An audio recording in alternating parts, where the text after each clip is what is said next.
Captain Phillips was taken hostage by 4 Somali pirates with a ladder. The only thing that stopped it was a good guy with a gun. Why Captain Phillips couldn't have his own gun today on The 10th Man.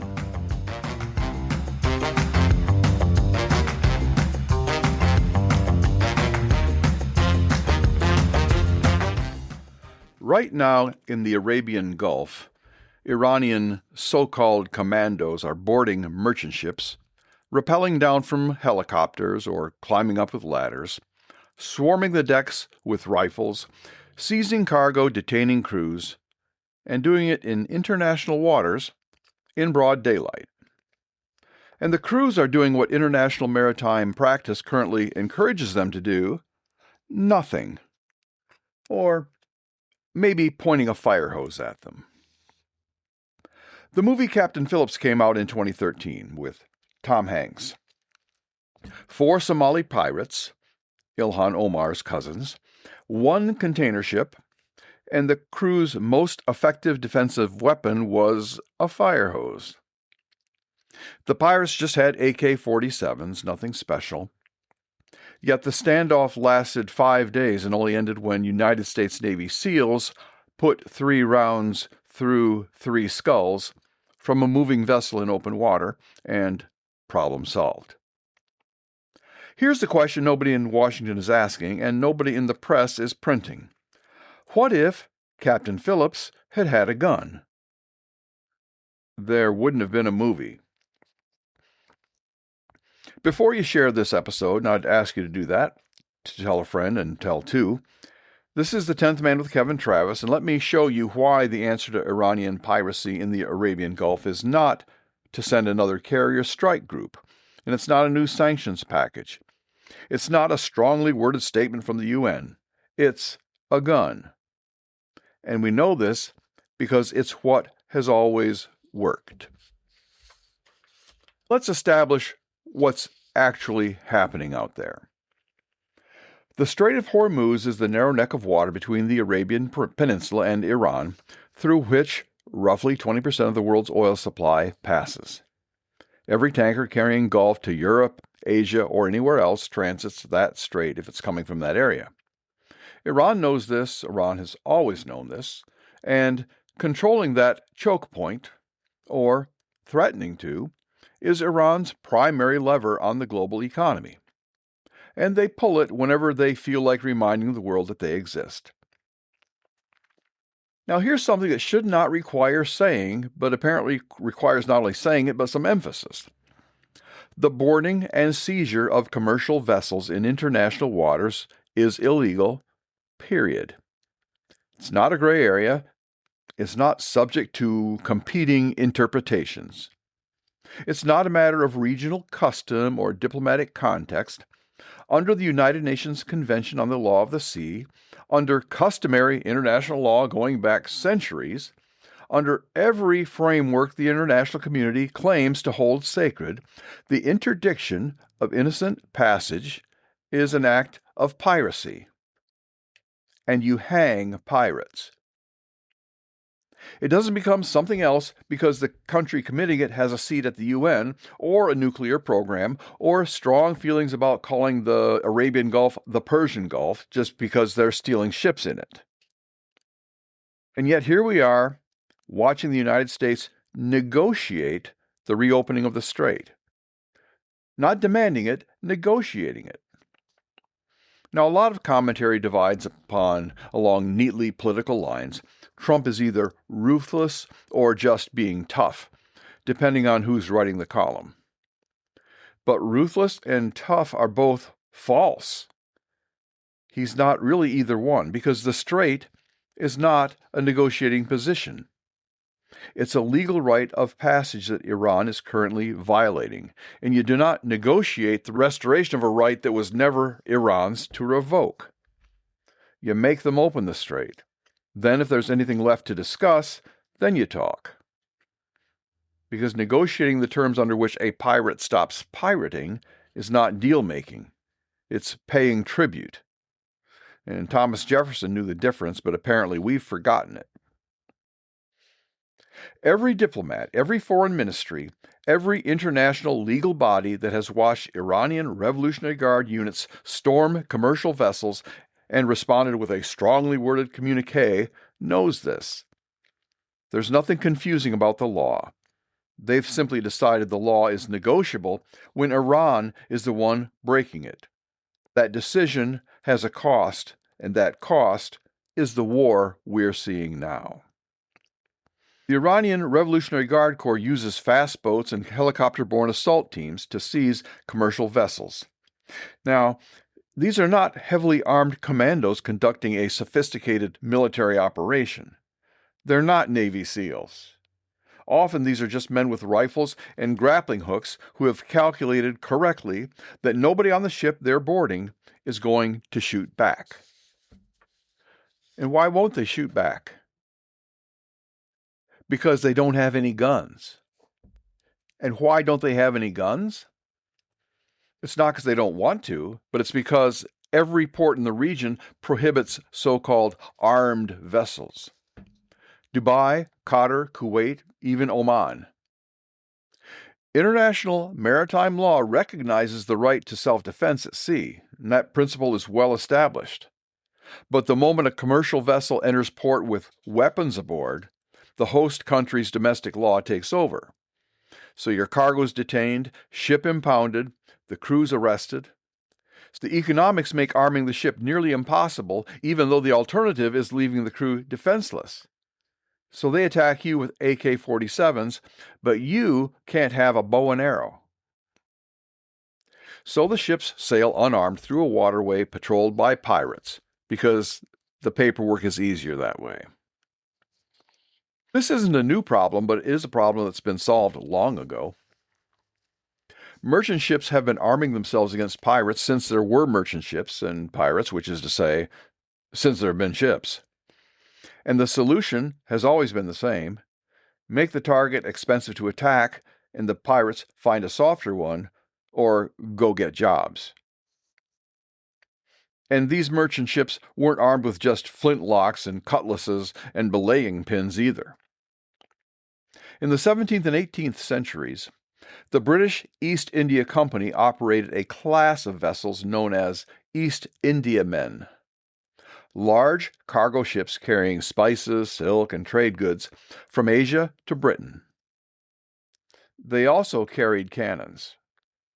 12, 18, sometimes 36 guns per ship. Not on a warship, on merchant vessels. They were armed enough that attacking one was a serious military proposition. And the pirates of that era were not stupid. They preyed on whoever was weakest. But when the weakest ship had a broadside, all of the math changed. And this principle didn't expire when sail power went away. It was just 1942 when the SS Stephen Hopkins, an American Liberty ship, a cargo vessel, not a warship, it was attacked in the South Atlantic by two German surface raiders, an auxiliary cruiser, the Stier and the Tannenfels. Now, Liberty ships were armed.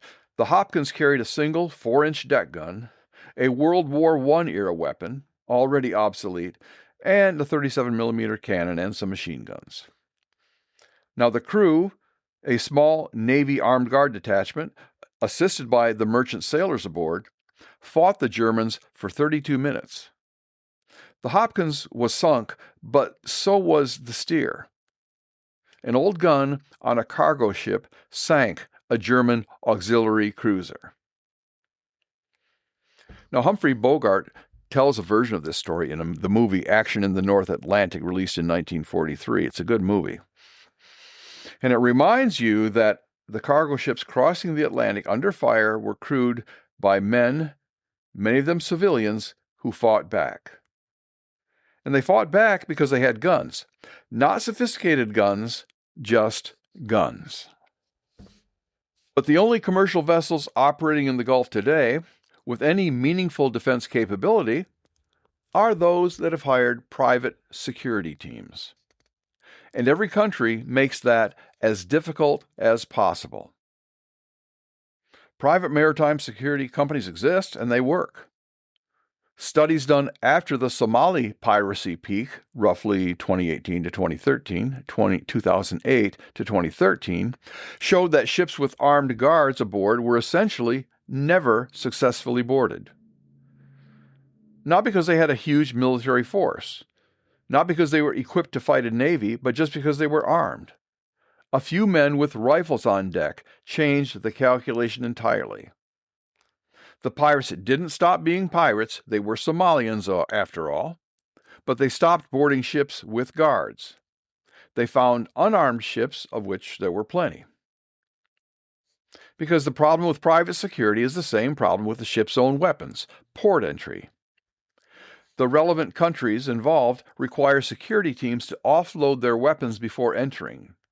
So they have to store them in bonded warehouse, retrieve them on departure. In this process, it's a whole cottage industry of companies that do this.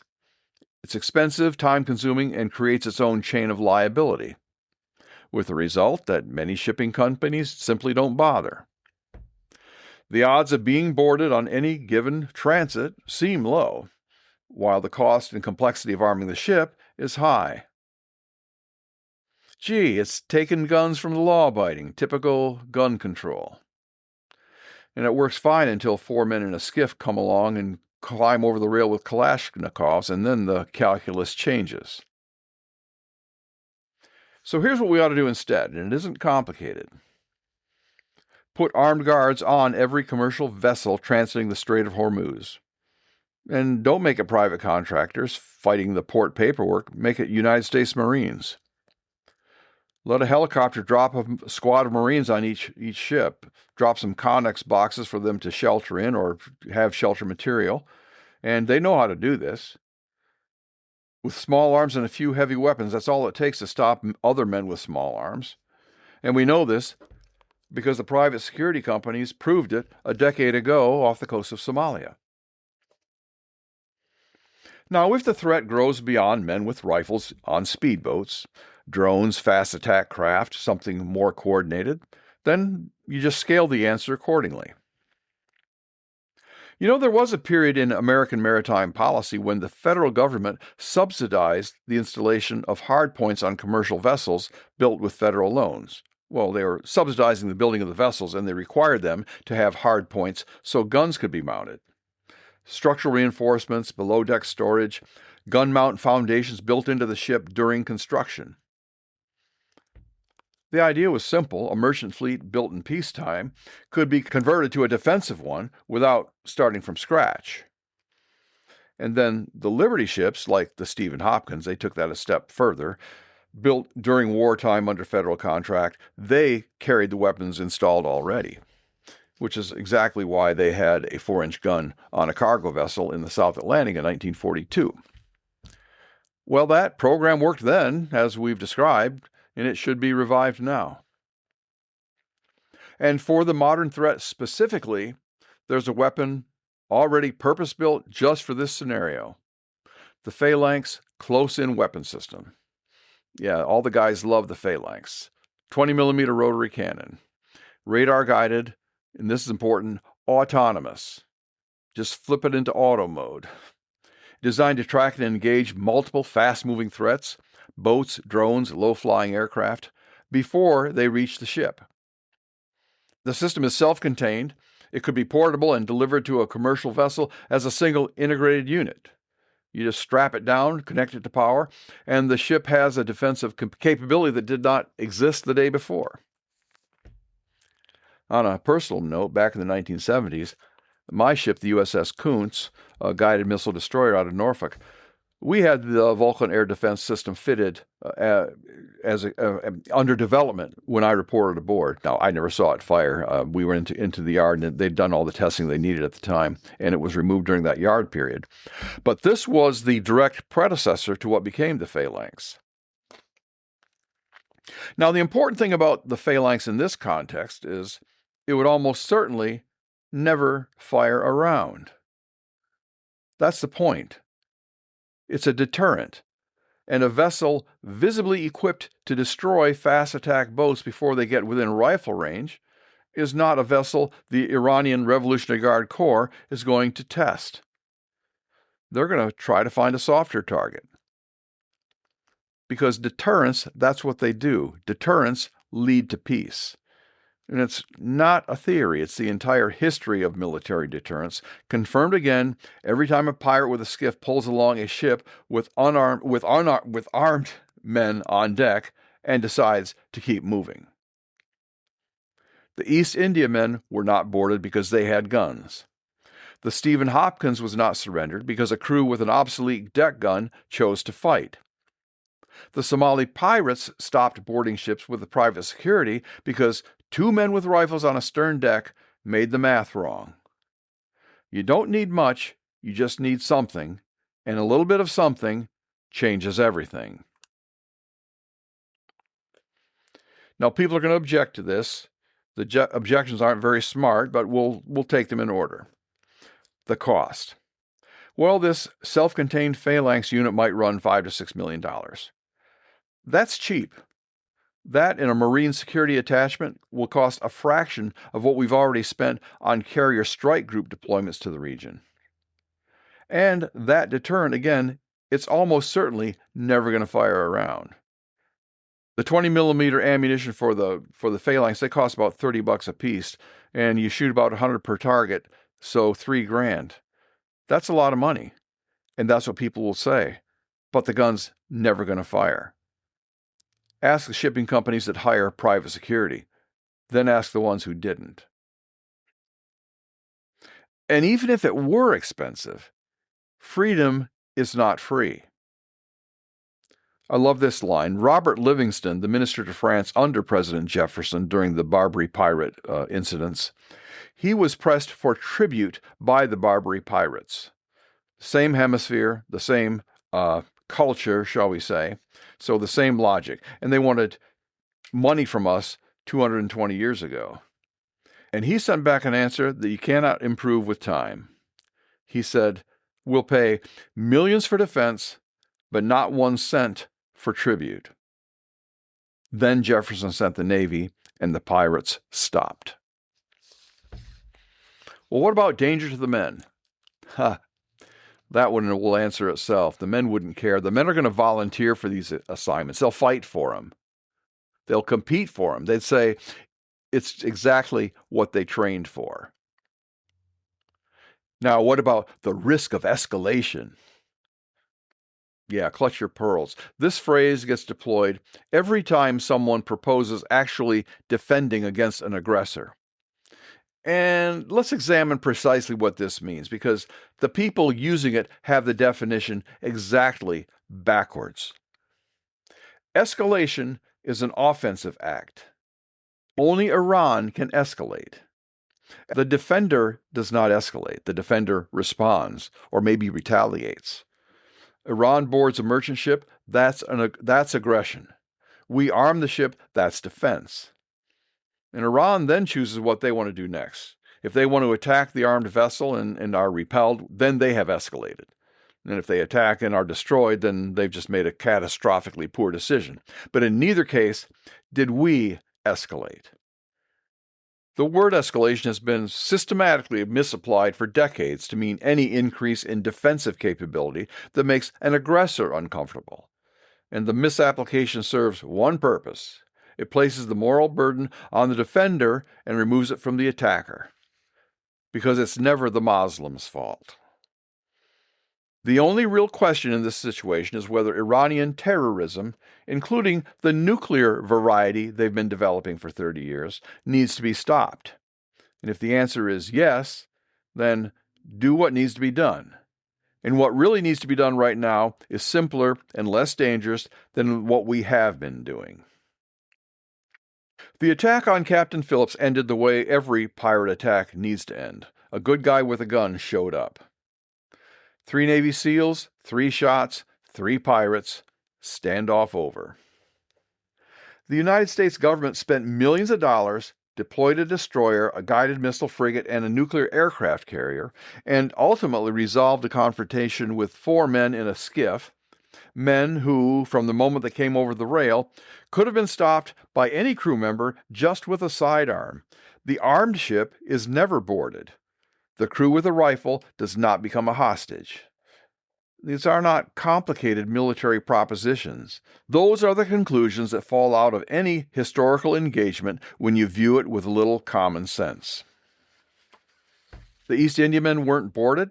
The Stephen Hopkins fought back with an old gun and won. The Barbary pirates stopped when Jefferson stopped paying them and started shooting at them.